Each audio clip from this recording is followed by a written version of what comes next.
Hello, everybody. Hi.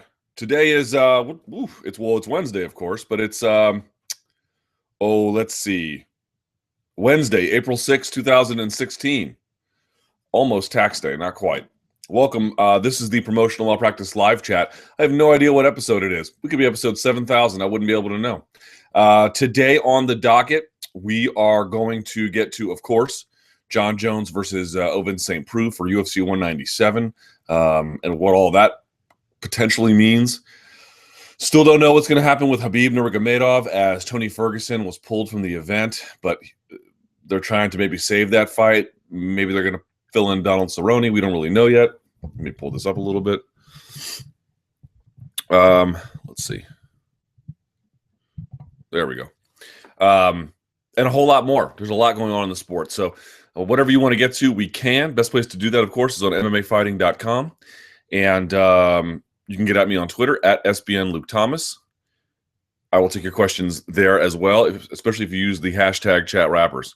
As you can see today, I've got food in my beard because I'm gross, but I got no diet soda. Haven't quit it just yet, but pretty close. Pretty close. I also slept amazingly last night. So I hope you guys are out there lunching like bitches, because Lord knows I was. Let me tell you how excited I was when he said that. Now, it turns out he might have been trying to say punch and not lunch, but I grew up in D.C. I went through fifth grade, then moved away, and then came back as an adult. So I've been here most of my life. And lunching is common slang here. You know, people be like, if someone or they use it interchangeably with Kirk, not Kirk Cousins, but like someone goes crazy on the subway, be like, they're lunching, or they kirked out. It's common. You hear it all the time. So when he said it, I was like, holy crap. The Washington, D.C. area slang finally made its way to the West Coast. People are out here lunching. They don't even know. But it turns out he may have been just trying to say punch. But I'm going to assume that he was trying to say lunching like we say lunching around here,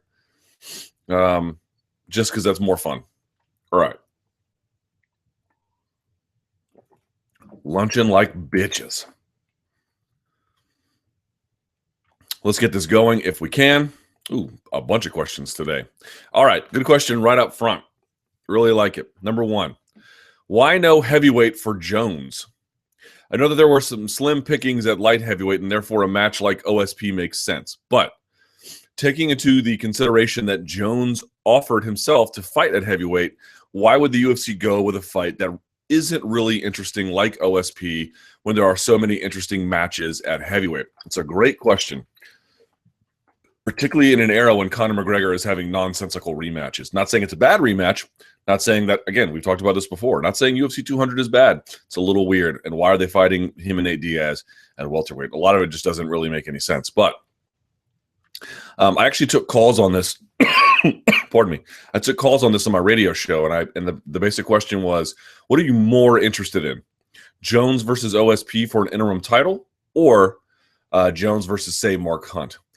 And, look, this is not highly scientific. It's only anecdotal by definition, but it was to a man, Mark Hunt. There just seemed to be a lot more interest in Mark Hunt. Mark Hunt is certainly no less popular. His Q rating is certainly no lower than OSP's. At a minimum, they're equal, likely higher. And the idea of Jones jumping to heavyweight, the idea of him fighting as such a tremendous power puncher coming off of a good win, that to me seems deeply intriguing. Why would they go with a notably less interesting fight? It's only speculation at this point. But the most explanatory theory that I can think of is that whatever you make of the Conor McGregor case, it's aberrant in more ways than one, which is to say, my guess is they just didn't want Jon abandoning the light heavyweight track for heavyweight. Assuming he goes in there and he beats Mark Hunt. Let's say he beats him badly. Not saying that necessarily would happen, but let's just posit a scenario where that takes place.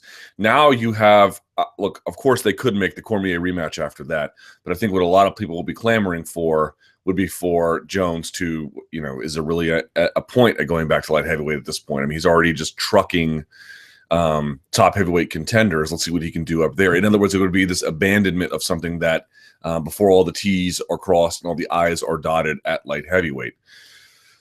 Giving him that interim belt makes it more attractive to stay at light heavyweight, right? There's a certain amount of authenticity that you and I may question about that interim belt, but probably in Jon's mind, that's all he really needs to, lure him back to that kind of place. So that's the only real reason I can think of, is that they're willing to accommodate these weird weight cuts. Not weight cuts, I'm sorry. These weird weight fights, these catch weights in the case of Cyborg, or, McGregor not just fighting out of his weight class, but in doing so in a very unusual way, right? They're willing to make some room for that, but I think they're also, look, what is the dominant model of UFC matchmaking? It is rigid, not in a bad way, but rigid, clear, unequivocal weight divisions with a hierarchy, someone at the top, and a queue of contenders. And of course, it all gets messed around, and Gustafsson gets title shots after being knocked out. And look, it's not exactly as linear as they often try to make it seem, but it is mostly pretty linear. And I think that they're trying to preserve that before Jon makes his eventual leap. But I certainly feel like you can tell right away, OSP versus Mark Hunt, in terms of one or the other being Jon Jones's opponent, seemed to me the interest was pretty clearly on the side of Mark Hunt. So the inevitability of Jones going up there, assuming he gets past OSP and assuming he gets past Cormier, and whether or not he fights Gustafsson again or Rumble, we'll see what all that happens. But there is a lot of gold at heavyweight for him, both figuratively and literally, in the form of a heavyweight championship belt, if Jones chooses to pursue that route. It's the same question about interim titles generally, right? This is a question I've been pondering. How many interim titles do you think the UFC would allow to exist in circulation at one time? Right. My guess is at the most 2, but I don't know if that's true. Maybe it's 3, right? Maybe it's 1, or whatever the case may be. But I think what they were at was a saturation point where it's like, let's give one to Jon. Let's make it clear that light heavyweight is a priority for him, so we can get that Cormier rematch. It's big business, right? Let's make sure he stays on that path. And maybe he wanted to stay on that path too. Maybe it was just more interesting for him personally that there was unfinished business for him at that weight class, right? But it's just the idea of, you can do some of these aberrant things. You can make a couple of interim titles. You can make a couple of, crazy fights outside of weight classes. But generally speaking, what is your bread and butter? What is it that you do well? What is it that your product is predicated on? It is predicated on the championships meaning something. It is predicated on them being challenged for on a routine basis. It is predicated on a weight class and a division full of men and women who are vying for that top spot. They will make accommodations, it seems, when it's in everyone's interest. But there are long-term strategic interests at play with Jones that, to me, make it seem like sticking with light heavyweight, picking up where he left off in the short run is better, and then we'll get to the heavyweight stuff in the long run. But to your point, Mark Hunt was a way more interesting fight. Someone says, I don't get it either. If Jones moves up to heavyweight and loses, then the fight with DC is still on. Sure, but, it would be damaging to his stock. If by some miracle he loses to DC, then the money fight is done for the time being. If he loses to DC, he can still go to heavyweight. Right? In fact, what we've seen most guys do, Henderson, Cerrone, when they hit roadblocks at lightweight, they jump the weight class, and that's the rejuvenating factor. So win or lose against DC, he can still go to heavyweight. Someone says, because unlike McGregor, Jones isn't scared about fighting guys his own size and weight. Well, I don't know if I condone that, but that is certainly one reader's opinion. There's a picture of me and Barbas. Barbas is outside the door right now. I almost see his nose. Should have named him Donk. Yeah, my wife would love that. She would love it if my dog was called Donk. I am so sure. Hashtag I'm sure. All right, Cerrone versus Khabib. Great question. You guys are off to a great start here. Luke, shortly after Tony Ferguson got hurt, that to pull out of his fight against Khabib, the short notice king cowboy, Cerrone, offered to step in for him. Do you think Khabib will accept? If so, do you think the UFC books it? It would give the card a legit headliner since Cerrone is a star, has nothing to lose. Khabib can stay on the card and doesn't have to wait until after Ramadan to fight. Right. There is Ramadan there. And Cerrone can still fight Cote if he wants to. In a way, everybody wins. Let me get the dates of Ramadan 2016, just so everyone is on the same page about this. Let's see. So it goes from June 6th to July 5th. Now, you have seen a number of pro athletes still train through Ramadan. Obviously, it's much more difficult to do that. I forget, there was a pair of brothers, I believe, in the NFL. What they would do is they had training camp during this time, or at least they had, mini camp or OTAs or something like that. What they would do is they would get up before sunrise and they would just stuff themselves. Silly. Water, Gatorade, food, nutrients, everything they could possibly fit without, turning into Brad Pitt's 7 where your stomach's about to explode. And then they would go through training through the day. And then wait till sundown, and then they would rehydrate and everything else. So that's a really tough way to do it. It can be done. Certainly is not optimal. I don't know what Khabib Nurmagomedov's view on training through Ramadan is. Maybe he doesn't want to train through that, so we'll see. But I suspect it's a priority to get a fight in before Ramadan, but who knows? Okay. Also, that would impact some of his ability to do media a little bit, I feel like, being famished like that, but who knows? All right. So if you follow Ariel Helwani on Twitter, and I don't know why you wouldn't, he's saying what Cerrone wants is he'll take the fight, but he wants to guarantee that he can get the Cote fight afterwards. Now, that is in some ways out of the UFC's hands. If he gets handed a medical suspension, if he gets brutally KO'd, Khabib is not necessarily in the business of being brutally KO'd, but neither is Demetrius Johnson, and then we saw what he did to him in the rematch with Joseph Benavidez. So all things are possible. Certainly he can get a bad cut. That may not work. He may tear an ACL, blah, blah, blah, blah, blah.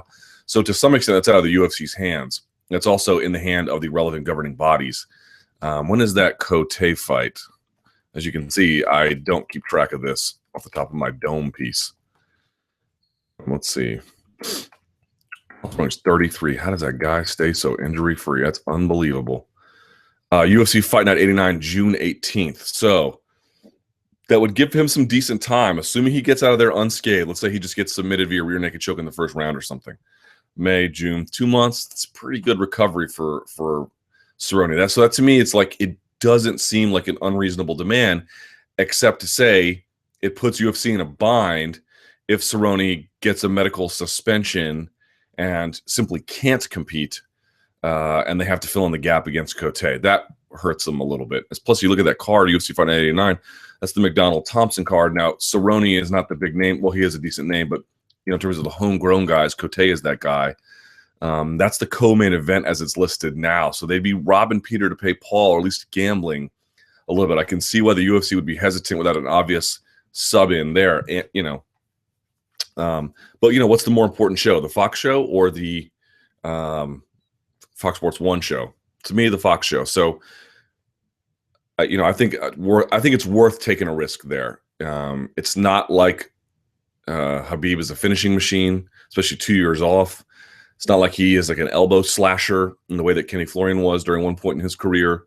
He's not particularly heavy-handed. He's obviously he's a very amazing fighter, but he's not lethal in that kind of way. So it's probably worth it to him. But the other problem is if Cerrone wins, you upset a guy who's at near the top of the title queue. What does that do to Tony Ferguson? Because Ferguson's going to want to come back, right? And now you've got Cote saying, well, I need a fight. So Cerrone's got to go back to welterweight. Who does Tony Ferguson dance with? I guess you could give him Eddie Alvarez. Maybe that's a possibility, but it just complicates the division a little bit. You rob Peter to pay Paul. You leave somebody out there with anyone to dance with. It can be very.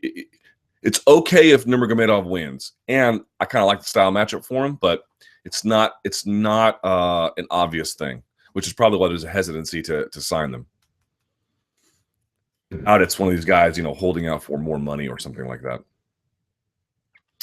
OSP training offers.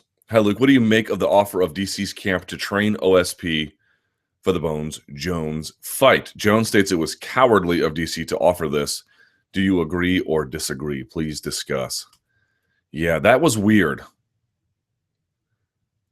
I don't think I've ever seen anything like that. Now, what you have seen is, let's say OSP organically got this fight. Jones was, let's say, looking for his next challenge. OSP was on a big tear. This was the fight that made sense for whatever reason. Let's just posit a scenario where that's true. Then I could see Cormier helping OSP. That to me is actually quite common, both in boxing and MMA. Guys training with previous opponents of the person they're about to fight. That is entirely common.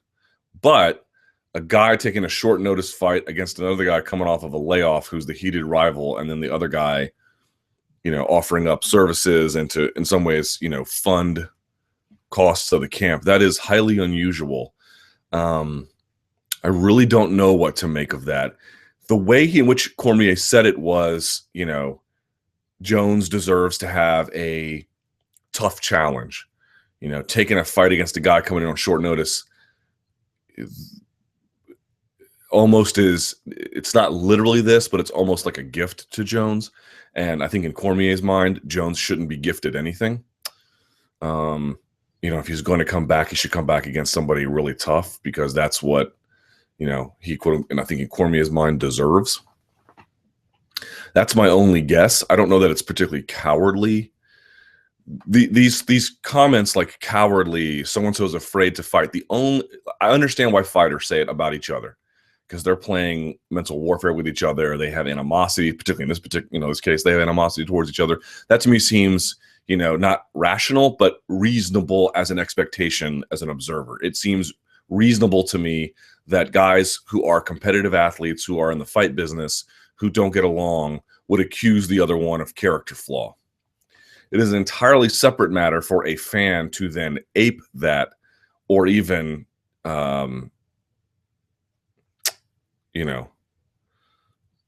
metastasize the idea in some way, right? Where when I see fight, I blocked the guy on Twitter the other day because he was like, I saw him just talking a gang of S to Cormier, being like, you're afraid, you're a coward. It's like, dude, are you out of your mind?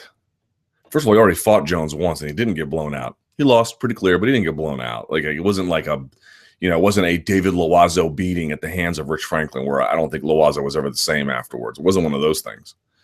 In fact, look at the two fights Cormier had after the fact. Looked like he was all right to me. I find it less than ignoble. I find it's an incredibly low life thing to do. Now, certainly we've all had our low life moments, but the idea that in the real world, absent what these fighters say about each other, that Cormier is in some way scared of Jones, I don't buy it at all. It certainly is unusual what he's doing, and it certainly is unusual in a way that it's hard to understand what it all means. I tried to get in touch with Cormier to figure out what it means. So far, no luck, but I don't think it means that Cormier is literally afraid of his chances. If he's afraid of anything, it's afraid of failure generally, or afraid of losing and what it might mean about his athletic career, but not about Jones. These guys, I mean, how many competitions do these guys have to go through before they pass the smell test? I mean, it's absurd. It's like, it's so plainly irrational to call someone like Cormier scared. And again, I understand why Jon Jones would do it. It makes total sense only for him. But for you or for me to say that, we're talking about a guy who made 2 Olympic teams, a guy who spars Cain Velasquez every week, a guy who has fought the best in the world, who faced down Anthony Rumble Johnson, who stood up to a very good Alexander. I mean, like, what on earth are people talking about? When I said this is not a person who gets afraid really for much, except the abstract idea of letting his family down, the abstract idea of what will it mean to always have come in second. I think that might, but those are understandable human things that I think any person who tries to achieve greatness probably grapples with in some capacity. Even Jones himself, maybe less so, but still, it's there. And I just want to say one thing before we move on. We talked about this so much during the Conor McGregor and Jose Aldo thing. And I saw someone being like, Jon Jones owns real estate in Daniel Cormier's head. Okay, let me just say it one more time, because I just can't. It is not to say that mental warfare is unimportant. Dominic Cruz, I've had him on my show, and we posted on MMA Fighting talking about the value of it. It is not to say that guys can't be rattled by other guys, or that they can't be angered and then forced into bad decisions. These are all real things. However, the outsized portion of the public conversation about those things is, to me, I don't know how you guys feel, to me, crazy and annoying. Everyone and their brother has this like dramatic conversation. Is X in Y's head? Is Y's in X head? And there's like no discussion about all of the other relevant factors that go into a fight. I'm sure on some level, at a minimum, Cormier appears to be quite annoyed by Jon. And to some capacity, that may impact his performance if and when they eventually ever meet. I think that's a fair comment to make. But in the totality of all the factors that will affect one guy winning and won't affect a guy losing, it's about that much, right? Even a guy who's rattled, even a guy who is angered, still goes on to win. There's been a number of times, credit to Mookie Alexander talking about this, in the Jones rise in 2011 when he faced down Shogun and Machida and others. There were lots of people being like, I think Machida's in so-and-so in Jones's head. I think Shogun's in Jones's head. And then Jones goes out there and blows the doors off of them. And in some ways, maybe he was, to the extent we're talking about it. Again, it's not to say that it's not relevant. It's not to say that it's not a factor. But the amount of public conversation about it is so grossly and disproportionately outsized. It's like, what about all the other factors that go into making success? My guess is that most people talk about that stuff because it's most forward in a public discussion, right? You see these guys battling on Twitter about it. That's what's closest to you. And also because I don't think fans, for the most part, can really talk about tactics in a way, I'm not bashing people, but it's true. And again, no coach is asking me my opinion on how these guys should win, but if you don't have at least some understanding of the mechanics of fighting in mixed martial arts, what else are you going to talk about? Oh, well, you're going to talk about the psychology of it. But to talk only about the psychology, or to have 80% of your conversation about these fights related to the psychology, and then 20%, a small nod to whether or not DC's, underhook system is in any way relevant. It's just like, to me, it's like completely, it's a tax you have to pay, I guess, but I wish it's like, okay, we can acknowledge that this is probably a relevant factor. Now let's move on to all the other relevant factors, because the psychology part is big, but not in the way, not to the extent we talk about it.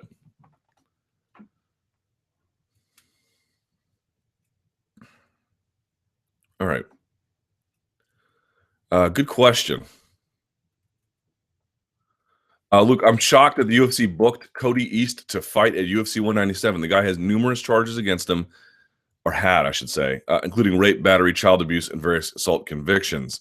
Granted, the latest of his transgressions was back in 2011, but seeing how the UFC has cut fighters for being potential neo-Nazis, using racist or homophobic slurs, sucker punching, Koscheck, pushing refs, and other things, are you surprised they're letting someone with East background fight for their promotion? I am, and at the same time, to your point, they'll let Paul Daly go for sucker punching Koscheck, and then they'll hire Cody East. It appears to be that I won't say that there are no standards. There are certainly some. They certainly have they've put forth literature to this effect, and they've stated policies, but the extent to which they are followed to the letter seems to me highly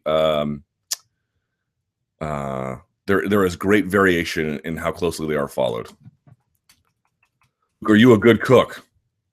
I'm an okay cook. You look like the kind of guy that can make some bomb-ass food. If so, what kind of food are you good at making? I'm good at making Latin food.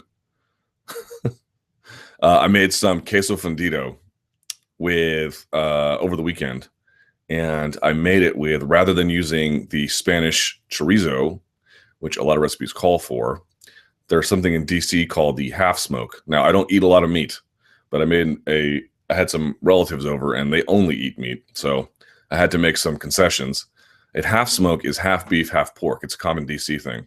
As you can see, I'm DC bred. So instead of using Spanish chorizo, I boiled to just a little bit the half smokes, peeled the casing off of them, and then diced the inside of the, I guess it's sausage in this particular case, and then used that in the case of fundido. And it was a hit. But no, I wouldn't say I'm particularly good beyond anything beyond Latin cuisine. Not good at.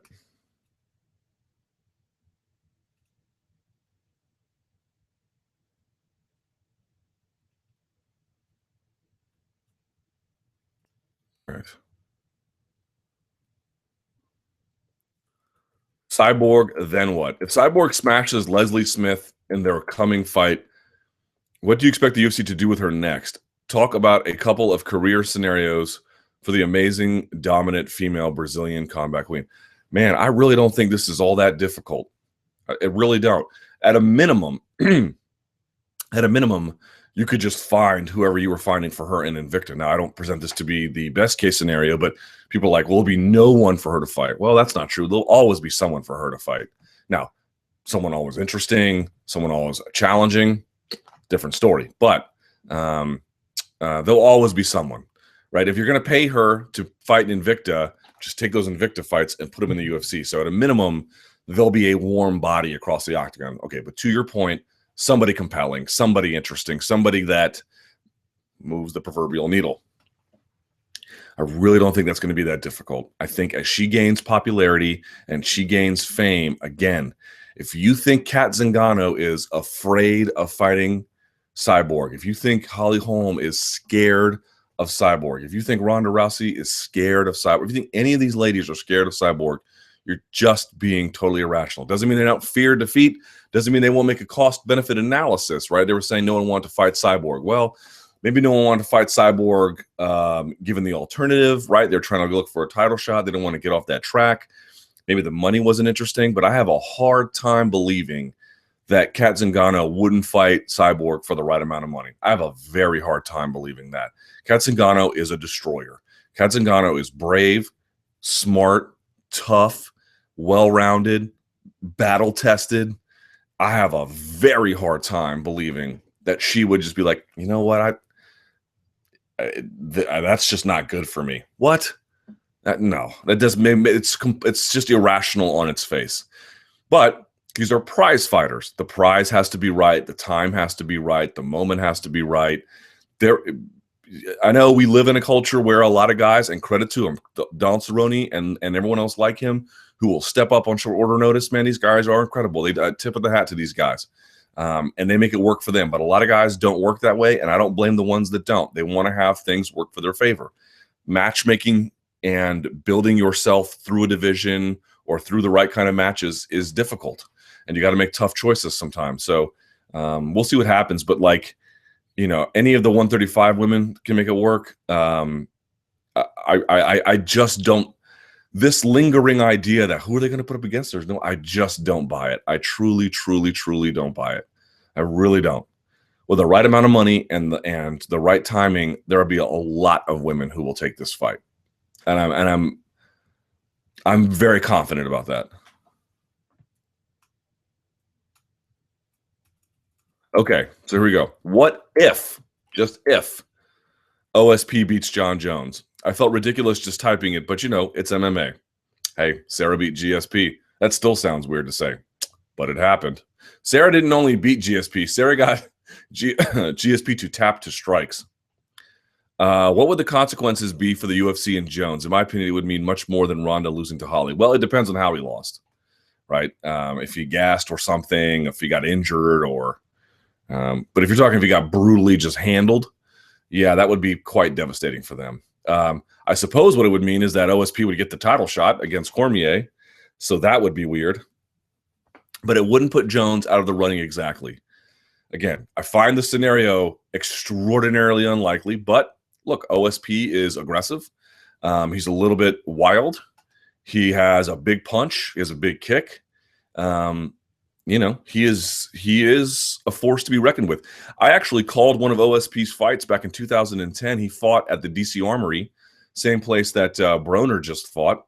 And he fought, I want to say Claudio Godoy. Could be wrong about that. Who did he fight? Ovince St. Preux. Patient to the core, baby. Who did he fight at that show? It was a one-time show. The guy who ran it was owned like 7 or 8 Honda dealerships in the area. Yeah, Washington Combat Battle of the Legends. Yeah, Claudio Godoy. He won it after a round. He basically handled him for the most part.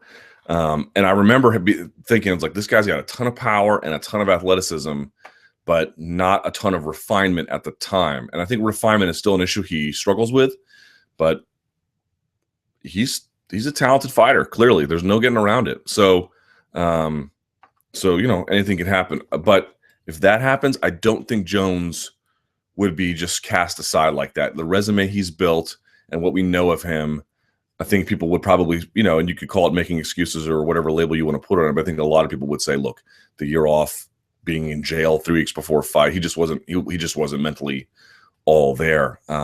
We've seen what he can do. Let's give him another fight. Let's just see him get back on track. You give OSP the title shot against Cormier. In that particular scenario, I would like Cormier's chances, unless OSP turns into somebody I'm not sure that he is, but we'll see. And then you go from there. But this idea that it would, you know, ruin him forever, I don't think so. You know, unless it was some sort of again, it would have to be a prolonged beating for that to happen, and that just seems terribly unlikely. The idea of OSP winning, like anyone in any matchup, someone's like, do you think people always ask me, like, do you think so-and-so can win? I mean, like, it's MMA. It doesn't take much, you know, sure, you know, one slip here, one nod there, and the whole thing comes undone. So the idea of OSP winning, I don't think is crazy at all. But the idea of OSP like stuffing all takedowns and, you know, crushing Jones behind the jab and smashing him for 4 rounds with body kicks, you know, him sneaking a body kick through, that seems reasonable. But everything else, I don't know. There's my producer calling. Forgetting that on Wednesdays, I'll have a live chat to do. Shouts to my producer for being on top of the game. Your favorite moment of WrestleMania? The moment I didn't watch, which was all of it. Are you kidding? You know how insufferable Twitter is when WrestleMania is going on?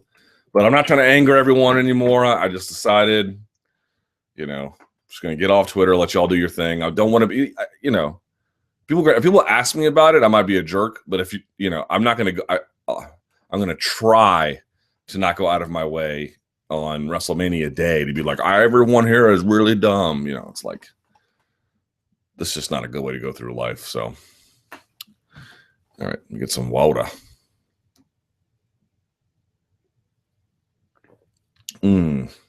Delicioso. All right.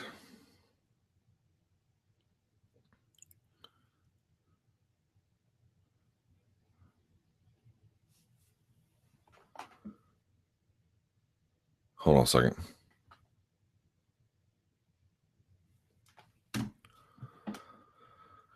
Juliana Pena. Luke, what are your thoughts on her case? Do you think her sentence was too light? No. Also, if you were the judge, what sort of discipline would you order for her? I mean, that's just beyond my purview. Is it better for the American taxpayer to throw the book at Pena and whatever bad press that might raise, or is it better to find some kind of plea agreement where she avoids the more serious end of the punishment?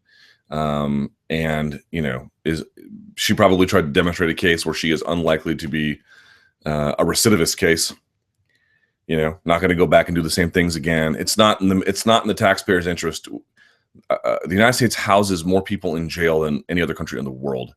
The idea that she should then be a part of this mass incarceration madness is not in the taxpayer's interest or the public safety's interest. She certainly should atone for the mistakes she made. I completely support the bar staff not letting her in on the night in question. We've talked about this before. I worked at a bar.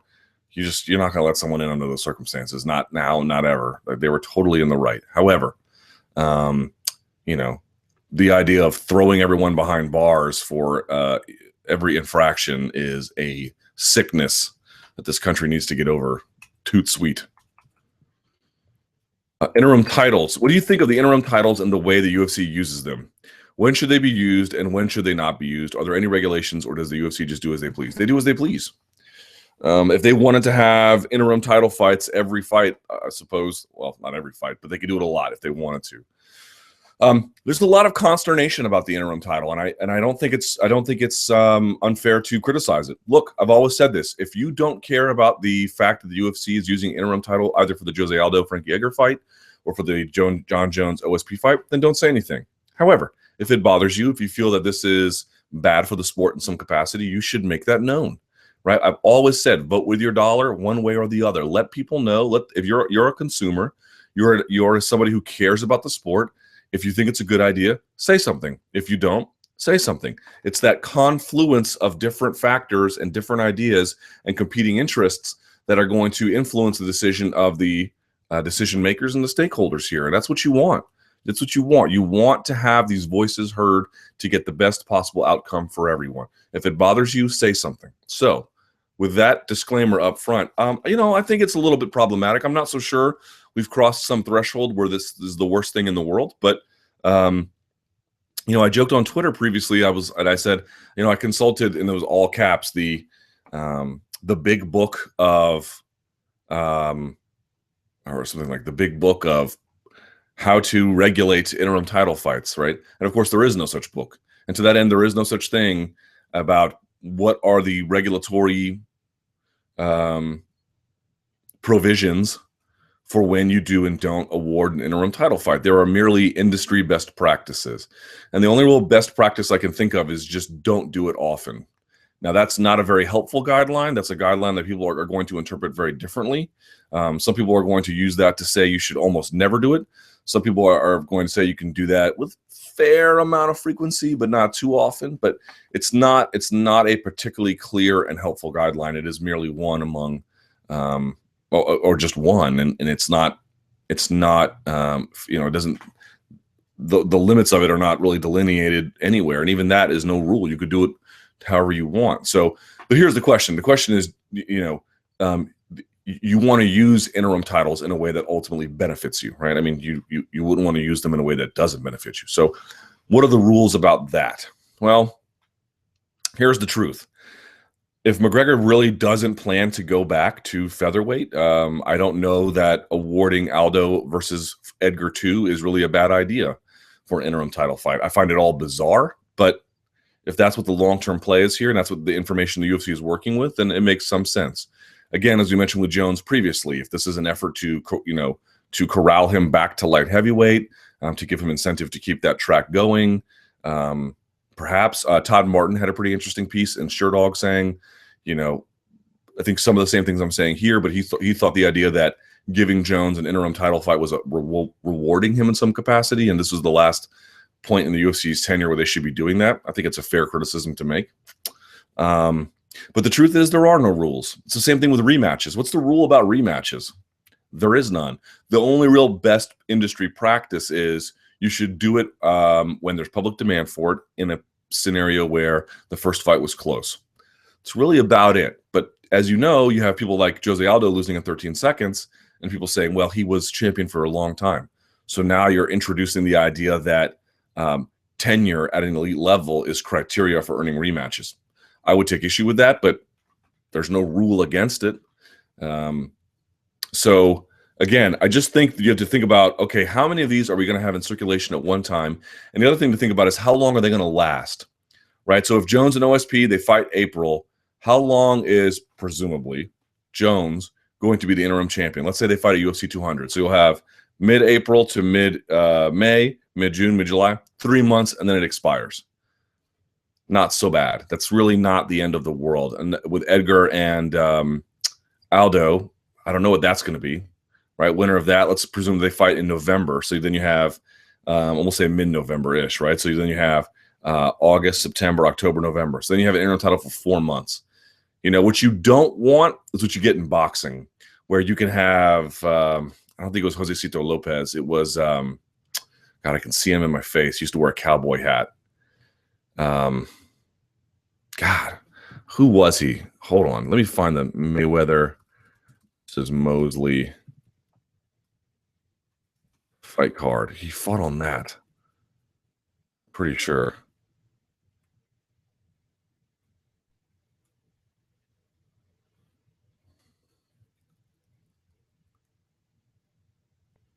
I think it was.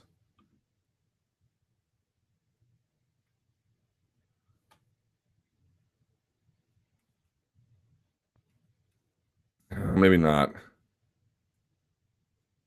I want to say it was Daniel Ponce de Leon, but I don't think that's right either. Hager. I can't remember who it was, but in any case, you've seen it where guys will defend. I've seen this. They've defended their interim title for the 4th time. I mean, at that point, what does the UFC do, right? In the case of Dominic Cruz, they just strip him of the title and then they hold it for the vacant championship. To me, as long as these titles are expiring in 6 months or less, as long as there's no more than 2 in circulation at one time, and preferably none, right? You don't want long periods where one weight class has it, then another has it, then another has it, and maybe it's expiring after 2 or 3 months, but you know, you get the idea.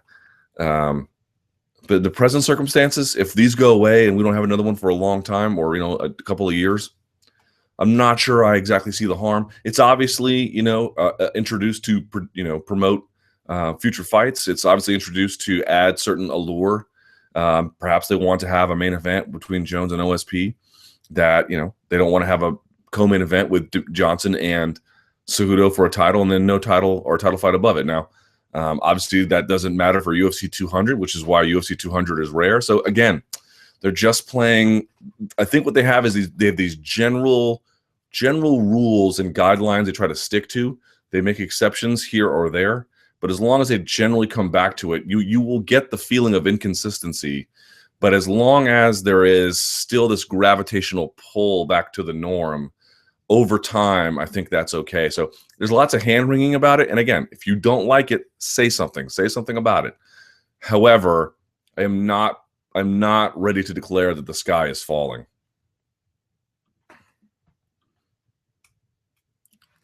All right. Ultimate Fighter 24, a shot in the arm for the featherweight division. What do you make of the recent news that the winner of Tough 24 will be next to have a crack at the featherweight strap? Is this just what the division needs to set it ablaze?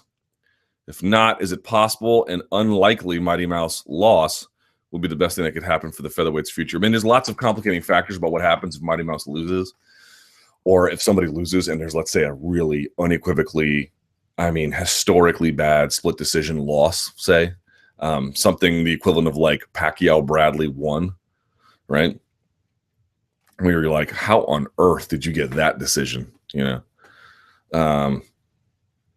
Or what was her face? The one who gave the draw in Mayweather Canelo. Who was what's her name?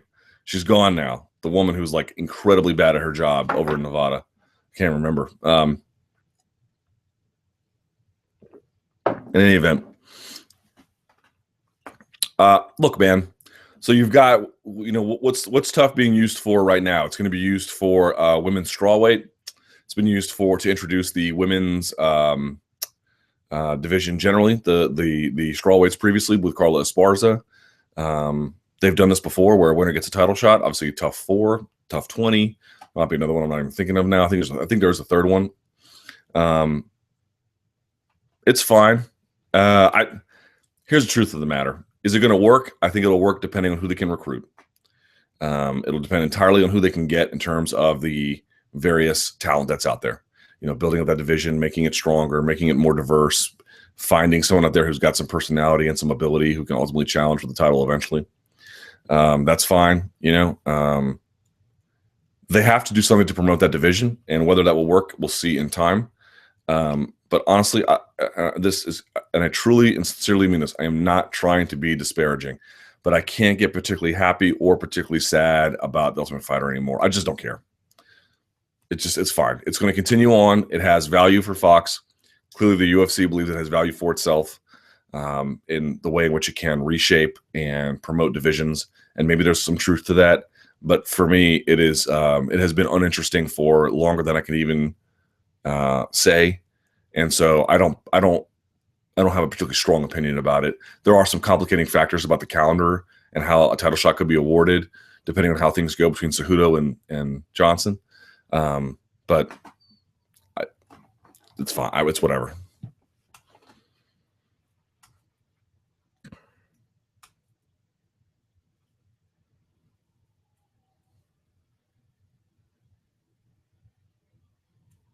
Someone says, I asked Mighty Mouse on his stream yesterday, and he knew nothing about it. I was literally the one who broke the news for him, and he was flabbergasted and talked to how about who would be odd and weird, but also interesting. It's at 4:18 of this video. Let's see if we can play this so everybody can hear. I'd be interested in this. 4:18, you say?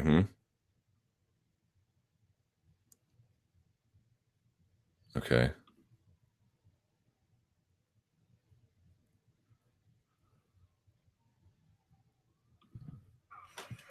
Can't get rusty on the game where you go in. What is your opinion on a tough 24 when it kind of gets you? Is that how it goes? Roadcaster, is that how it goes? I didn't see that. The winner of the thing is a lightning. Is that true?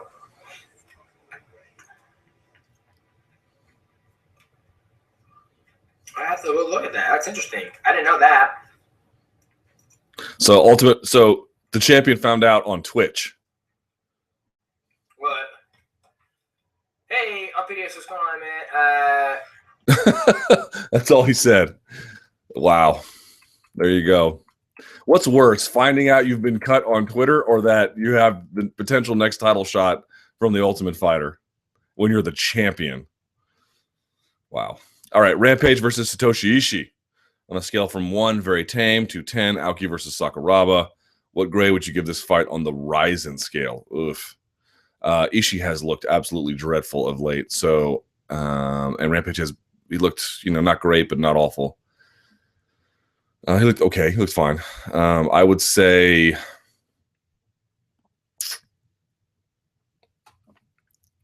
it probably will end pretty quickly. 5. I don't think it's that. 4 or 5. It's not that bad. Luke, are you a grunter, a moaner, or a strong silent type?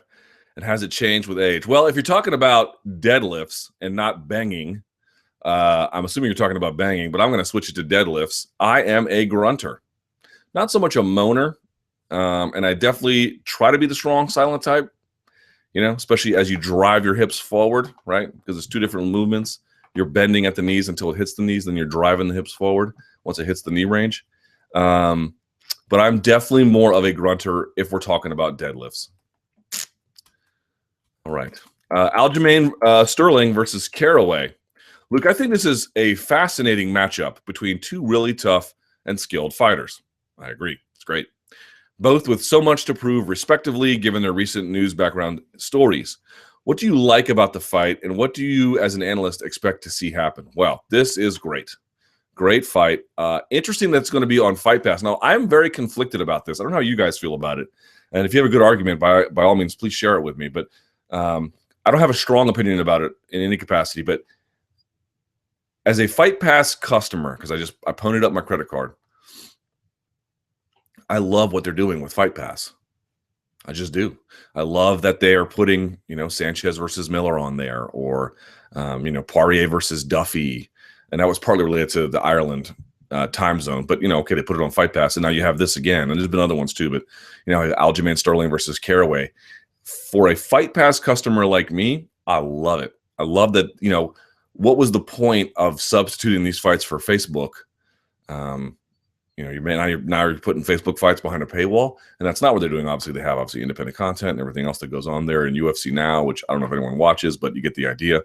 But now they're putting these bigger fights that would ordinarily, hold a place somewhere else, and they're putting them on Fight Pass. So I love that. Still, if I was a Fight Pass guy and I knew I was the guy being picked as like the marquee Fight Pass bout, I'd want some extra money. I'd want some kind of guarantee that wouldn't happen next time, or something, right? I mean, they should be given something. If you're using someone in a special way, they're headlining in some capacity, and I know it's headlining Fight Pass, but they should be compensated for it. That's just my opinion off the front. But what do you like about this fight, and what do you as an analyst expect to see happen? To me, I'm looking for more maturation in the striking game of Aljamain Sterling. I'm looking to see, to me, the fact that, Miesha Tate used to be not a brawler exactly, but used to just come forward and just slug it out a little bit. The fact that she was so patient and so reserved, to me, I think is a little bit of Caraway rubbing off on her. Caraway is much more that way naturally. He's much more about, finding the right timing and then using the skills to, attain dominant position. He likes to work for the back, that kind of thing. He's got good wrestling. He's really good fence wrestler, and he's a really good fence wrestler because he can wrestle off the fence and doesn't spend time there. The best fence wrestlers initiate action there and finish it quickly. They don't just spend a lot of time on the fence. So there's that. But to me, I wonder about the striking of Sterling, because I'm not going to say it's a wash on the ground, but it's obviously very competitive there.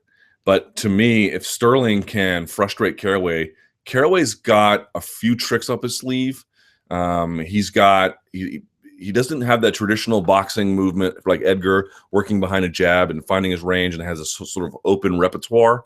He's much more about finding a punch here, finding a punch there, digging a rear uppercut here, throwing an overhand right, and then using that to set up the rest of his takedowns. If Sterling can frustrate that and then use his own striking that he's worked on to then bang him out, that to me would be really interesting. I suspect it probably won't go that way. I suspect what you're going to see is, to what extent can Aljamain Sterling get on top? Who's going to go for the, who's going to jump guillotine? Who's going to get the back? Who's going to find the interesting choke in transition? This is going to be a game of transition on the ground, probably, right? Who can lock up the anaconda from front headlock? Who can take the back from front headlock? I want to see a, I don't know. Here's what I want to see. I want to see somebody hit the first berimbolo in UFC. I've seen it done in MMA, but I think Ed West hit one in Bellator, but I want to see the first one in MMA in the UFC, and I want to see one of these two guys hit it to achieve a back take. Because there are all kinds of entries to berimbolo now. You don't have to do it from De La Riva guard anymore. You can do it from all kinds of positions from turtle. In fact, it's arguably even easier that way. You can hit it from side control on. You can hit it from half guard on top now, very easily. Not hard at all. Well, not hard at all. I mean, obviously it's very hard, but it's much easier than it used to be. How about that? Here's my producer, just not getting the facts at all that I have a show to do. Love that.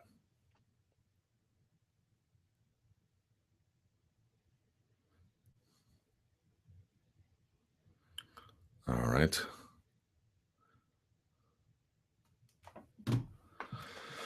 Okay. MMA journalism. What role do you think quality MMA journalism can play towards a mainstream acceptance of MMA? Some, not much. And how can the MMA community, led by the biggest organizations, more proactively contribute to the development of how our sport is portrayed by journalists and mass media? Well, I don't know that journalists and organizations need to work together. In fact, they need to work independently. But yeah, I think there's probably a few ways. I mean, you're writing enough of an interesting article on someone and someone reads it and they get a new appreciation for the nuance of fight sport. That can help. I think, trying to show professional coverage is key. As you guys know, I never have liked the name Bloody Elbow. I wanted to change it at the time that they gave me the reins for it.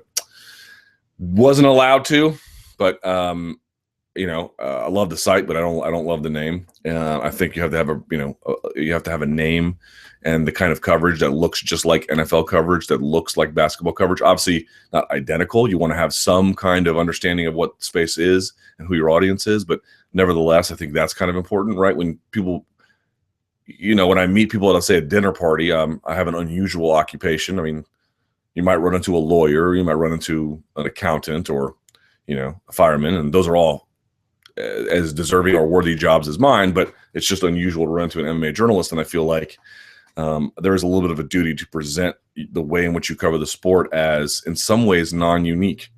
Not totally non-unique, but it should be, if they think it's just a bunch of, to borrow from Dana White, a bunch of goofs sitting around a keyboard slamming their fingers on it, they're probably less inclined to take it seriously, or as seriously as they should anyway. And I think if you can present an image of professionalism, and not merely an image, but really a practice, a culture, right? If you can actually take that seriously, that can help, certainly. So there's all kinds of ways beyond individual pieces of coverage and the way in which you have an editorial vision and procedure that can help MMA move forward. But ultimately, it is cage fighting. There is going to be a ceiling on it. What is your thoughts on Caraway and Sterling on Fight Pass? Feels like the UFC is still angry at Sterling's comments against Reebok. Maybe it's punitive. I don't know. That's my point.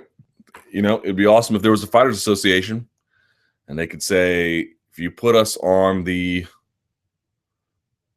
headlining role on Fight Pass, you got to give us an extra 10K each or whatever, 15K, something like that.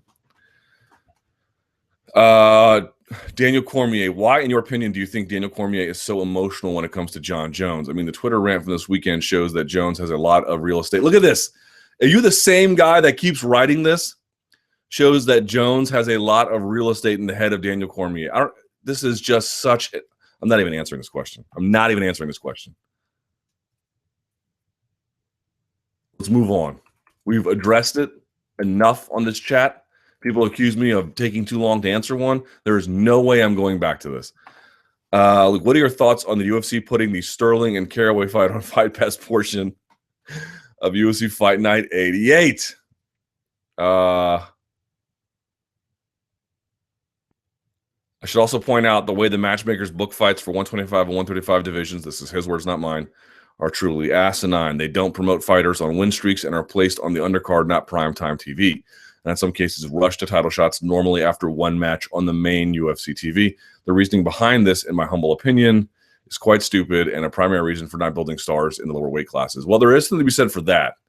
To what extent you're really in the long run building the kind of people that you need to build. But again, I have to say, I am conflicted. I am very conflicted because as a Fight Pass customer, I love seeing bigger fights on Fight Pass. I'm telling you, like if the UFC turned Fight Pass into the WWE network, and I don't think that they will anytime soon, but if they did, if there ever came a day where you got all the pay-per-views and let's say most of the bigger fights on Fight Pass, I would be the happiest camper on earth. I don't use Fight Pass unless an event is on, but that's my favorite way to watch a fight. Now there is that delay between that and Twitter, so that makes tweeting a little bit difficult, but it's a small price to pay.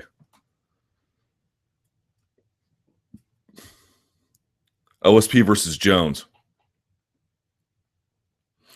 Well, someone's asking what's the best path for OSP. It's got to be, I think, box a brawler and brawl a boxer. Not that Jones is a boxer, but he certainly has the cleaner of the technique of the two. But really, if you're Jones, if I'm guessing how this fight ends, the best chance for OSP to win is on the feet. Clearly, his worst chance is on the ground. He's got some real liabilities on the ground in terms of guard retention and more. Now, he was able to stuff some of the takedowns from Patrick Cummins and able to get back to his feet in certain capacity, even against Glover Teixeira early. But eventually, he faded in that one, and Teixeira just sort of took over there. I think if I'm Jon Jones, I'm going to search for the takedown. I'm going to get it. I'm going to get on top. I'm going to bang on him and either try to finish him there with strikes or with the sub first or second round. That's kind of what, if I'm Jones, you've been off for a while. You haven't made that walk since January 2015. Obviously, you want to see greatness at all times, but probably a bit more to have some managed expectations about what's really possible there.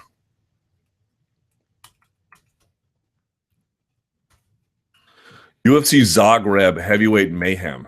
It's going to be on Sunday this week, if you're in the States anyway. Well, actually, if you're anywhere, I suppose. We have JDS versus Big Ben Rothwell, and also the Black Beast Derek Lewis versus Gabe Gonzaga fighting.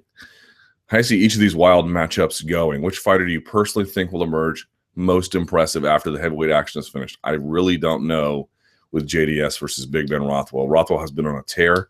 Let Let me see real quickly about Rothwell's record. Just let me look at something. I'll just have to refresh my memory. So he's been on a hell of a win streak, 4 in a row, but that dates back to Brandon Vera. The last 3 are the most important. Alistair Overeem, who he stopped with strikes in 1 round, that was big, and then his last 2 are via choke. So let's look at JDS, who has had a rough go of it. Also appears to be in deep denial about the damage he's taken. He has been up and down. He has 2 out of his last 5 he's won. He beat Stipe in what is a hell of a fight, and he beat Mark Hunt, but he lost to Kane twice and then Overeem. So I'm probably going to lean JDS, but I think he's just taken a ton of damage. I don't know where he's at anymore. But I still think he's got better hand speed, and I still think they probably a wash on power, but the hand speed difference can change things. So I'd probably go that way, but I could be wrong. I could be wrong. Probably a decent chance I am. For the other one, though, for Derek Lewis versus Gonzaga, man, this was Gonzaga a few years ago. I don't know that I would feel this way. I feel like Gonzaga's takedowns have gotten worse. They've certainly don't have, not that he ever was explosive, but there was a certain cleanliness to them that I think is gone. Derek Lewis, he doesn't have the most amazing takedown defense in the world, but he gets better fight over fight. And I also just think that, I hate to say it, but I think Gonzaga just doesn't respond. Not that he ever did, but he really doesn't respond well to punishment anymore. And Derek Lewis, if he can hand out anything, boy, he can take your head off. What do the odds makers say? I haven't even looked at that. So Ben Rothwell is a slight underdog to Dos Santos. That makes sense. There we go. And Gonzaga is a slightly more of an underdog against Derek Lewis. So I guess I picked the favorites offhand in that, but it's in both cases the odds are very, very close. So it's tough. It's really, really tough. I could easily see Derek Lewis stuffing a takedown, Gonzaga getting out of it somehow, getting another one, getting on top, and then just having his way with him. Or I could see Ben Rothwell landing clean on JDS, and JDS just not be able to take a shot like he used to. JDS might be able to deliver punishment mostly like he used to, but because Overeem was showing a lot of movement. I don't know that Ben Rothwell. Ben Rothwell does show movement, but not in the same kind of smooth, efficient kind of way. So maybe that makes him more hittable. I don't know. It's tough. It's a very tough call. We're gonna see. If you believe that Rothwell will win, or you believe that Gonzaga will win, I certainly am not in a position to tell you that's a crazy idea at all. It's entirely justifiable to me. Romero settlement. What do you think about the Romero settlement? What precedence does it set for future cases, and do you think he should get the title shot next? I do think he should get the title shot next. Who else could they possibly give it to? I suppose we'll see what happens with Jacare and Vitor, but yeah, I like the settlement. He got USADA a blank. It's good. Remember, all this was forced on them. None of this was asked for. None of this was negotiated. None of this was a mutual anything. And so I know some of you think that's great. I don't. I think it's much better when athletes have rights and assert them, which they did not have a chance to here. So for me, getting an apparatus of justice, quote unquote, that was forced on them to back down, good. Now, there is probably some punishment that I think we can all reasonably say is deserved, and we can quibble with the lines of that. But for me, he took something, he passed the fight night test. It was only after the fact that this substance was found. And they independently bought what he claimed was contaminated, and their independent test of the same supplement revealed the exact same problem, meaning there is a widespread contamination problem. Remember, the FDA will regulate this stuff only after the fact, when there's complaints that have arisen, and they are slow to do it, and they are piecemeal at best. But they regulate manufacturing standards. But anybody can open up one of these shops, has enough money and enough wherewithal, and they can make creatine monohydrate in the same manufacturing materials that they use to make pro hormones or something else. And the idea that something could be contaminated is entirely reasonable. And to the extent that they can test the stuff ahead of time, great. This was added. This was not on the USADA's. The substance he tested positive for was banned, but the listed supplement was not on their list previously. They used this case to add it. In some ways, Romero, I won't say did him a favor, but he certainly made the list more complete for future athletes. So for them, reducing that suspension, fine by me. You know, it was a risk he took, but he really believed in his innocence, it appears, and had a strong case for that fact, or at least some measure of innocence, you know. Good for him. Glad. That's how it should be. Edgar versus Aldo 2. Regardless of the ridiculous interim belt on the line, what do you think wins? Who do you think wins the fight and why? I don't know. I haven't even thought much about it. P.S. I watched their first fight and was surprised at how close it actually was. And you remember Aldo kind of coasted a little bit as Frankie got better and better. I gave rounds 4 and 5 to Frankie, and round 3 could have gone to either. That's true. It was not a blowout at all. Now, it was a little bit closer than Jones-Cormier won, but it was, you know, I remember Aldo acted afterwards like, yeah, it was fine. I knew I was going to win. Like, I don't know about that. Aldo Edgar momentum. Hi, Luke. Do you think the current version of Frankie Edgar is the best we have seen? To me, Edgar has improved since the last fight with Jose Aldo. I mean, that's undeniable. He isn't as predictable with his movement, and he keeps his head off the center line much better. Okay. I think his submission finishing is better, and he's learned to plant more despite his movement to land heavier strikes. How do you access the question mark? What? How do you access the question mark of Aldo coming off the loss to McGregor? How do I assess? How do I assess you wrote access. The question mark of Aldo coming off the loss to McGregor. I'm curious to see Aldo's mental state going into this fight more than anything else. To me, it's obviously a big open question. But, you know, I spoke to Joe Lazon, and he had an interesting point. He just thinks Aldo hasn't been hungry for a long time. You know, he says there's just been not a decline in performance exactly, but a decline in – is effort the right word? There's just been a decline in hunger, right? He was doing just enough to get by in most of those fights. Now, he had to up the ante in the last Mendez fight. But to the extent he could just coast against Lamas, he would. To the extent he could coast against Korean Zombie until things went wonky with the injuries, he did. To the extent he could coast against whoever. There was a lot. I mean, the complaints about him coasting were real. And people were saying, oh, well, you can't criticize a fighter for coasting. Sure. A guy is entitled to fight however you want. They don't have to go in there and just bang it out the way you want him to. That's fine. But the question is not, does he have to fight to appeal to me? The question is, why is a champion who could be doing more not? What does that tell us internally? And internally, again, we can't say this with any definitive conclusion. We don't really know how he feels, but there is at least some reason to wonder about whether or not, you know, his heart is in it in the same way that it used to be, which isn't to say it's not in it. I'm sure it's still very, very much in it. I mean, look at him all the time wanting a chance at more. But and he's fighting better guys. So fighting better guys is hard. But you know what I'm talking about. There's been times where he could step on the gas, and he just didn't. Well, why? Why is that? Felt he didn't want to? Felt he didn't need to? Maybe. Maybe also he just doesn't feel the same way about trying to get in there and rough these guys up for the longevity of his career, which is also understandable. All I'm pointing out is there's going to be guys, as you get older, they don't. And they're going to have different attitudes about competition, and they're going to be able to take your coasting and use it against you.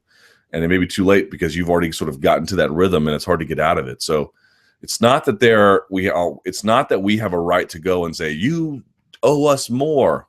You fight the way you want to fight. The question is there a cost to that in the long run? Is there a long run cost to that kind of coasting? And I think this Edgar fight is going to tell us that, you know. And maybe there was nothing he could do inevitably about it. We'll see. Tony Ferguson is injured. Is there anyone you would like to see Khabib fight instead? Well, I have to say, in some ways, I'm almost glad they're not fighting. Now, I'm not glad. Let me be clear. Like you, anyone who's an MMA fan would want to see that fight. But, man, that was a hard one. I was like dreading trying to think about who's going to win that one, because it's like, if Khabib had stayed in the game, there's basically no one I'd pick him against. Or I'd pick against him, excuse me. But he hasn't been in the game. And while he hasn't been in the game, Ferguson has looked awesome, really good. Nice use of length, constant proactive submission. People forget about this. Ferguson's got heavy hands, stays in the pocket, unorthodox, great positional awareness, thrives in the scramble. Like there's just so much he's good at, you know? So I didn't know how this was going to go. And there was reason to believe that Ferguson had the edge. I believe, and I know some people don't agree with this, and that's fine. Everyone, you know, not everyone can agree on everything. I'm glad he's going to get a tune-up fight if that's what it comes to. Now, I don't know that Khabib Cerrone is exactly a tune-up fight, although it is a stylistic matchup that's favorable to him. But I wouldn't mind him fighting someone he can just kind of beat, to be honest. And I'm not saying OSP has no chance. Again, let me be clear about this. I'm not saying, and I wouldn't call a guy who's ranked top 10 in the division a tune-up fight, but it's a chance for Jon Jones to, I mean, there's more risk in the sense that if you lose, that's bad for you. But at the same time, it's really good for Jones to be able to fight someone that's a little bit more manageable a task, given how long he's been off. And I know everyone's like, the worst thing that Dominic Cruz ever did was look awesome after 3 years off. That is so, it's like, I had people on Twitter being like, Dominic Cruz did it. Do you understand what that's saying? That's been like, Michael Jordan won 10 scoring titles. It can be done. Yeah, by Michael Jordan. You know how many scoring titles Allen Iverson won? 4. He just got inducted to the Hall of Fame. You know, it's just it's such a completely unrealistic view of what ring rust does. And clearly there's a case to be made that ring rust does not affect everyone equally, but it affects most fighters most of the time. I think that's pretty fair to say. There are elite guys who can find a way to get around it, and Dominic Cruz is the most famous example, but it's super real. It's problematic, and boxers don't do it because they are wedded to old, antiquated ideas that no longer work. I mean, they might have some of those still floating around, but not when it comes to taking tune-up fights. They take tune-up fights because it makes sense. Now, it's harder to do in the UFC for any number of different reasons, but I'm not mad at the fact that he has Jon Jones has an OSP fight. And I really wouldn't be mad at the fact if Khabib got someone outside the top 15. I really wouldn't. I swear to God, I wouldn't. You might, because you want to see those big, grandiose fights, and I get it. But I'm just saying, personally, they could give him someone who's not in his league, and I'm entirely okay with that, at least for this one. After that, you go back to the fire, but you know, the guy already had all this time off. He almost quit the sport. This is his first time back. You want to build stars in the sport. He's young. If he wins this, he'll get right back on the horse and be in the contenders race. Why would you want to impact his career negatively when you don't have to? Why wouldn't you give him a boost to get him back into that space where then everything gets hot again versus potentially doing the opposite? I don't understand. The risk-reward ratio doesn't really make sense to me. Hey, Luke, simple question. If Jones rolls through OSP, which he more than likely will, and is uninjured, will the UFC have him healed up against Cormier in time for UFC 200? Seems likely. Oh, it's 2:15. Let's go to the Twitter machine if we can. Hi, Luke. Good afternoon. Do you think, excuse me, how do you see Pacquiao Bradley 3 going down? Do you think Manny will really retire for this? I certainly hope. I am so done mentally with Mayweather and Pacquiao. I cannot wait. I know Mayweather's already gone. I hope he does not come back for the Brunner fight. I'm sick of him, and I'm sick of Pacquiao. I am ready to say goodbye to all that, man. I am so ready. Hi, Luke. Would you go to New York University or George Washington University? I would go to NYU. But the UFC tried to make 200 a massive event and Chael Sonnen suspension ending. What are the chances he ends up on 200? Probably not great, but I can't rule it out. This was the supplement he took. Red flags galore. Strongest diuretic on the market. Shred RX. gsblacklabel.com. I mean, you call them red flags. This looks to me like standard supplement advertising. I take all kinds of supplements, and I took them all my life. Well, actually, one of the ones I'm on now are Creapure, and I'll take C4 on occasion before a workout, but that's really about it.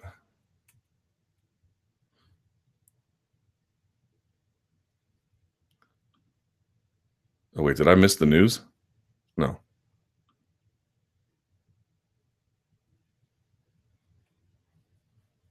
Thoughts on Hamas being out of Madrid's side again tonight and score prediction for the game? I'll say 2-0 Madrid. Look, there's no way you can watch Hamas on the national team and say this guy doesn't have tremendous ability. He just doesn't fit in Madrid's system. And that was a big problem even under Ancelotti, to be honest.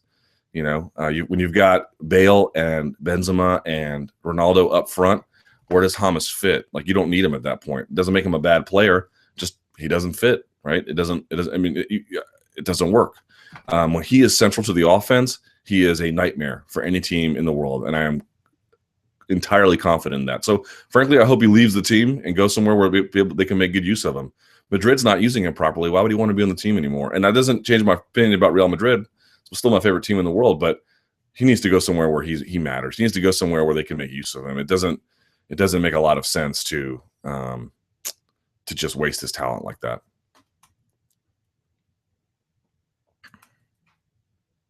Your Buffalo Wild Wings glass really classed up the live chat. I have had this thing for years. There you go. They should pay me for that.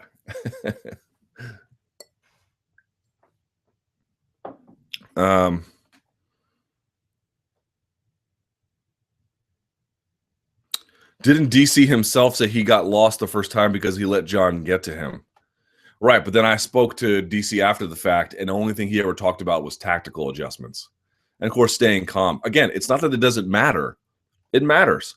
If you can get a guy angry, he can make bad decisions.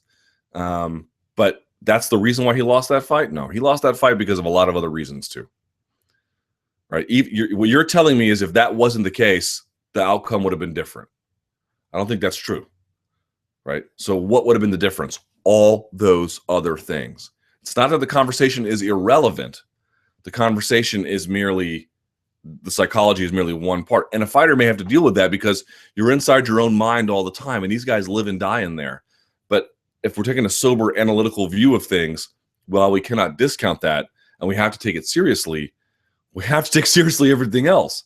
And all I'm saying is the conversation online is strictly about this phony psychology that we go through all the time. Where is the rest of the discussion about tactics and strategy and athleticism and age and injury and everything else? That's where the real conversation is. But I don't think most people are equipped to have that conversation. So everyone just defaults to the psychology because that's the most forward and public thing that people can converse about.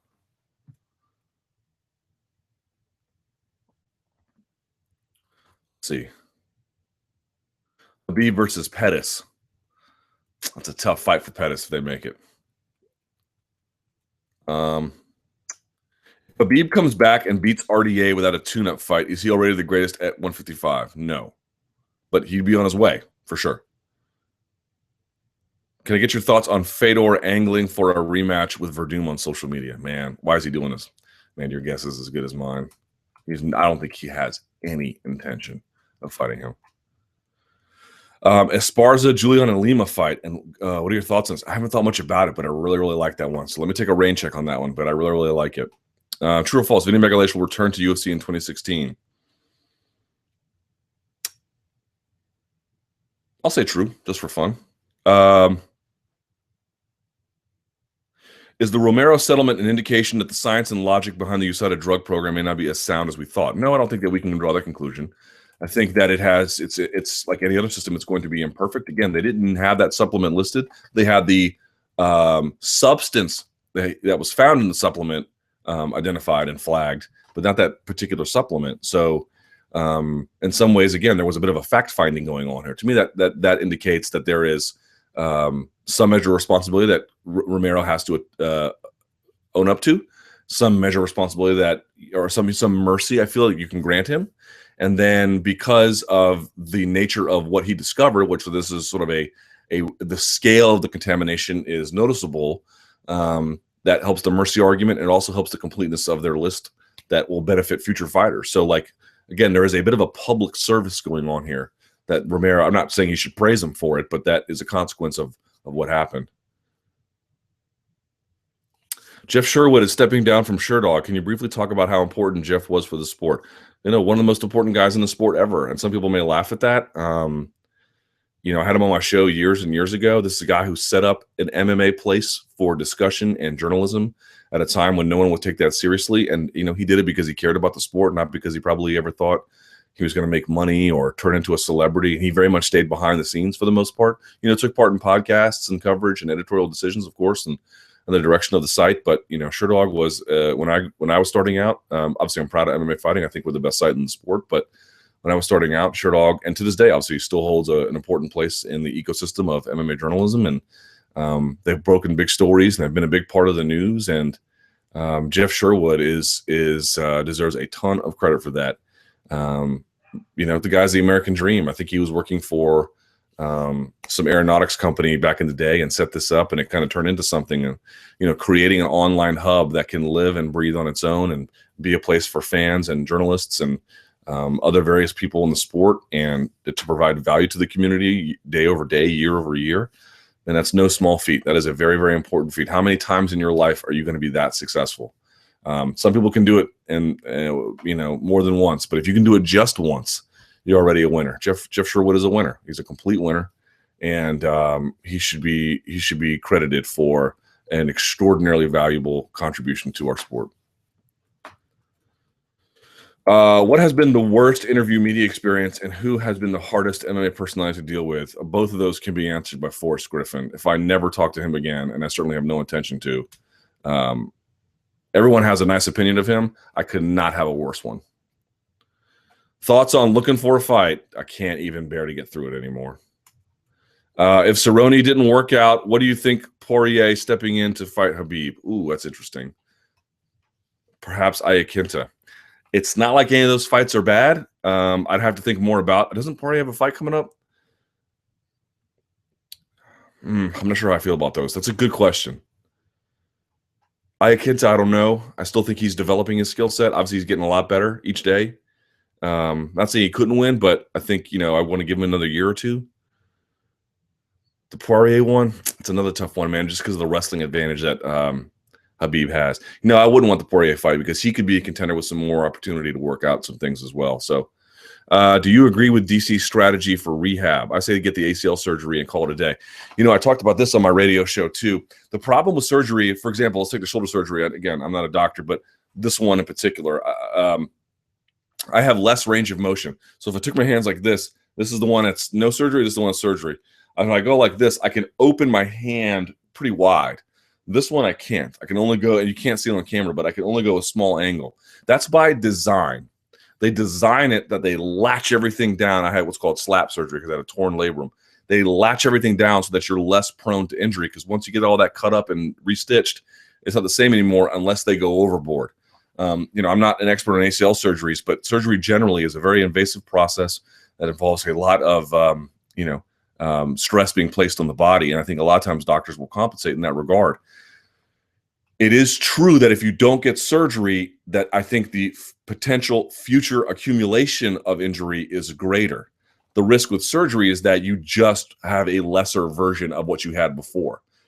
This shoulder is less prone to injury, but it's not the same shoulder. I can't do the same things with it that I did before. And it's on my left hand, and I'm left hand dominant. So that's the risk reward. I'm not saying that he has unbelievable mobility in the injured knee, but if he got it repaired, and again, everyone's different, but at 37, it's probably not going to be the same thing it was the last time. Hashtag RG3. How good is Khabib now? We don't know. We need to find out. I'm sure he's not bad. Someone says we all have our low-life moments, and I'm guilty among them as you are. Does the winner of Demian Maia versus Matt Brown get the next title shot versus Robbie Lawler? I don't suspect that they will, but we'll have to see. If the UFC did get sold, how would that affect the average fan? I suspect in a dramatic way, but until we knew the mechanics of the sale, I should say, it's hard to answer. You can't talk Jones without mentioning Gustafsson. What does he need to do to get back up to number one? Win. Why does Conor want 170? I really don't get that. I mean, I'm sure there's an argument to be made about the continuity of the first experience, but your guess is as good as mine, man. I really don't get it. What do you think might be the main event for UFC in Chicago on 7/23? Hard to say this far out, but they love going to Chicago for the UFC on Fox shows, don't they? Let's see. Hate to stir the pot, but what do you make of conflicting stories about Diaz versus McGregor 2, and who do you think won at 170, UFC or Conor McGregor, and why? So if you believe Coach John Kavanaugh on Twitter, he was saying UFC wanted to push it to 170. If you believe UFC, they said Conor McGregor won at 170. Let me just say this. I don't really know who won at 170. I suspect, if I had to guess, that John Kavanaugh is telling the truth. But it could be, I'm even hesitant to say that. Not that I think anyone's lying in this particular scenario, and I truly mean this. And it is common among bigger fighters to see a disparity in narrative. Barbas. To see a disparity in narrative between promoter and fighter camp. And they might even agree on the terms, and they might agree that the terms are great, yet they'll have a different explanation for how they got there and what it means. It's super, super common, especially in boxing. This idea that everyone works off the same sheet of talking points is just not true. In the end, it's hard to say. Again, I would lean towards John Kavanaugh, but there may just be a misinterpretation about what, who is really pushing what and why. And these negotiations can be complicated in some capacity. So, why would UFC want to push it to 170? Like, that doesn't make any sense either. I don't know. I really don't know. Bellator 155, the event. You have Julia Budd versus Marloes Coenen. Putting a female belt on the prelims irks me, possibly enrages me. Yeah, I'm not sure what they're thinking there. And they're trying to say, well, we want to promote Bellator.com's stream. And their stream is nice. The stream always works. I like the stream. It's a good stream. That's a terrible argument. That's a really terrible argument. The prelim card is usually Donk Donkerson versus Rick Rickerson from the local area. These are guys who have no future in Bellator. They're just there to help sell tickets and fill airtime. Putting two women, particularly Marloes Coenen, as established as that in that space, it just seems to me indefensible. Any update on the promotional malpractice shirts? Yes, I had another meeting with the t-shirt guy who's helping me. It's going to be a while, but we're making progress. I told you it's not going to be fast. So there you go. Thoughts on UFC threatening to withhold bonuses from fighters who ask to negotiate contracts was in Mike Chiappetta's article.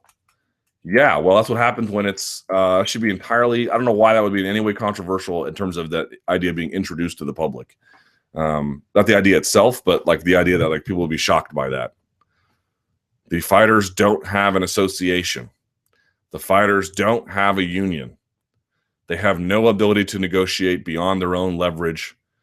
How would that not be the case? Seems pretty straightforward. All right, we have to go. Guys, you can go to itunes.com/promotional malpractice and you can leave a nice review. That'd be super awesome of you. You can give this video a thumbs up. That'd also be super awesome of you. I'd really appreciate it. You can follow me on Twitter at SBNLukeThomas. And if you have a SiriusXM account, you can get at me on 4 p.m. today. We're going to have Mike Chiappetta on the show. And I think Javier Mendez as well. I have to go and check with my producer here in just a minute. So that'll be on SiriusXM Rush 93. Thank you so much for watching. I appreciate it. You guys are the best. And until next time, stay lunching like bitches and stay frosty. That's what you should do.